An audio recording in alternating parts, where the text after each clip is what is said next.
Today we're looking at the crystal healing course that we've been running at the Awareness Institute. My name's Jacqui Bushell, and I've been loving rocks for, ever since I think I could clasp my hand around a rock on the ground and pick it up. Every few years I'll need to start trying to make a little room in my house on my numerous shelves because of the number of rocks that I'll pick up or touch or connect with here and there that become part of my life. And they've not always been what you might call beautiful rocks or the fancy expensive rocks, the crystals that people will buy in shops for very large sums of money, but it's rocks or gems that have touched me, that have touched my heart or have touched my story in some way. And this is the approach that I take in the courses, the crystal healing classes that I teach at the Awareness Institute. That when we come from a place of deep presence and from that soul space, that we reach out and connect and touch with something which is made within the earth, then there can be a profound healing effect for ourselves, for our spaces, and to invite that to be of benefit for others as well. So the rocks needn't all just be what we might call crystals. Generally what we call crystals are the rocks that we class as the pretty ones, the ones that are either of gem quality with great sheen or clarity or of incredible beauty. Other rocks that I'll bring along for us to work with in the workshops or with our clients, with each other, are other rocks that we've picked up here and there on beaches, on rivers, rocks that are sedimentary, metamorphic rocks like granite, feldspar combinations, sandstone combinations. Here in Sydney, seeing we're in a sandstone basin, there's a lot of sandstone that I also bring in so that we can familiarise ourselves with the impact of that as well, seeing we're living on it. So what crystals teach us is primarily about the truth of nature. They are incredibly simple structures. Plants and animals move around, they have have emotional bodies, they have circulatory systems. Rocks don't. Rocks don't have an emotional body, they don't have a mental body, they don't have a circulatory system. What they are is simply the structure through which they radiate. So they teach us about the truth of nature. They teach us about the truth of oneness, the unity of all things. And one of their greatest gifts is to teach us, for me I find one of their greatest gifts is teaching us a profound presence, teaching us how to sink into stillness, into a place of awareness, of mindfulness with the earth, with what is present, with what actually is here. So in the courses I don't teach a whole bunch of information. This rock does this rock will open your heart, this rock will make you rich, this rock will give you whatever it might be. There's books that have reams and reams and reams of information about what each rock might do. I find that this can be an incredibly simplistic approach, and I feel that when we connect more profoundly with our rocks and connect through an experience of deepening presence with the rock, then we can go a lot further than a simple one-line definition of what we think a rock might do to us. It is how we can experience working with that rock in that space of oneness and deepen into a much greater spiritual communion together. And there, in that space, we can learn a lot more about what the gems and crystals of the earth have to offer.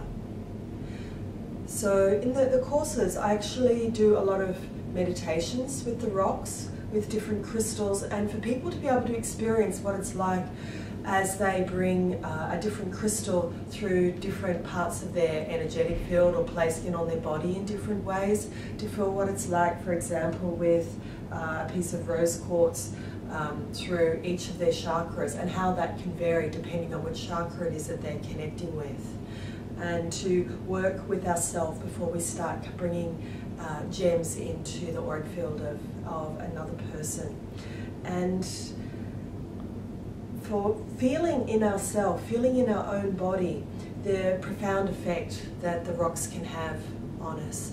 Often what people get confused with when they work with gems is that they will mistakenly relate their response to the rock, their response to the crystal, as the action of the crystal. It's not. The action of the crystal can be triggering quite a whole range of different responses in your being. So coming from a deeper space of stillness, we're actually able to identify what the more precise action of that rock might be. And what we've actually got on the floor here is there's a whole series of quartzes. We've got rose quartzes, Heart's Range rose quartz. I've got some carnelian, some clear quartz here, and some smoky quartz over there. So they're all quartz-based, and they've all got a very, very similar structure, a very similar molecular structure. The only thing that really varies is the element that is within that structure, whether it's a manganese or chromium, or a couple of the other elements as well is what varies. So all quartzes, for instance, have a very similar basic action in that they will amplify and illuminate. They will amplify and illuminate through all of the quartzite structures, all the crystalline structures of the body.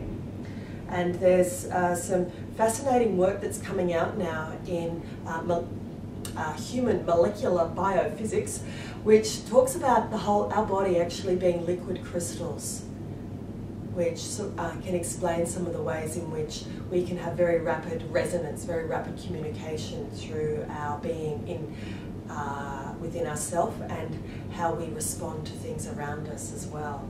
So quartz illuminates and it amplifies. So we can work with quartz in for example, depending on what our focus might be, what our focus and intention might be, in that we could work with a cluster of quartzes to support illuminating a particular trait that we would like to enhance, perhaps. So we can use specific focus and intent in that way. Or we could create particular structures, for example, a bit like what I've done here, to enhance or to increase the amplitude of a particular focus as well. Throughout the course that we do for the crystal healing here, I bring in a whole range of different types of rocks to encourage people to sit with certain rocks over several days, take them home with them, sit with them, sleep with them, to sit and have their breakfast with them, to meditate with them, until they can start to get a sense of what the impact of this rock is in their system over a period of days.